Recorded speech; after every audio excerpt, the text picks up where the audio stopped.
24 ஆகுது. சரி. வீட்டுல ஒரு கல்யாணம் ஒண்ணு பண்ணலாம்னு சொல்லிட்டு முடிவு பண்ணிட்டுருக்காங்க. அதனாலதான் நான் சரி வண்டி ஃப்ரெண்டு கிட்ட வாங்கிக்கினேன். கல்யாணம் பண்ணலாம் அப்படின்னு சொல்லிட்டு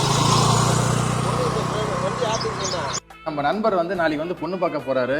பொண்ணு பார்க்க போகையில இந்த வண்டியில தான் போகணும்னு சொல்லிட்டு போறாரு. எங்களோட மனமாத வாழ்த்துக்கள். எல்லாரும் விஷ் பண்ணுங்க, எல்லாம் கிளாப் பண்ணுங்க. அதானா 1000 பைசையில் ஒரு கல்யாணம் பண்ணலாம்னு சொல்லிக்கிறாங்க. எங்க வீட்டுல ஒரு 10 பைசா பையன் நிறைய படிச்சிருக்கிறான். அப்புறம் பையன் வந்து நல்ல இடத்துல வேலைக்கு போறான். இது போக வண்டி வாரி இருக்குன்னு சொல்லிட்டுக்கிறாங்க. நம்ம கிட்ட சைக்கிள் மட்டும் தான் இருக்குது, உங்களுக்கே தெரியும். சரி, அதனால ஃப்ரெண்டு கிட்ட வரும்போது ஒரு வண்டி ஒன்று வாங்கி வந்துருக்கிறேன். பொண்ணு வாங்க பார்க்குற பொண்ணு பிடிக்கும்.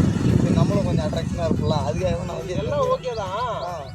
ஏதாவது 1000 போய் சொல்லியா சொன்னா 1000 போய் சொல்லி தானே ஒரு கல்யாணம் பண்றாங்க. தெரியும் சொல்லிக்கிறாங்க தான்.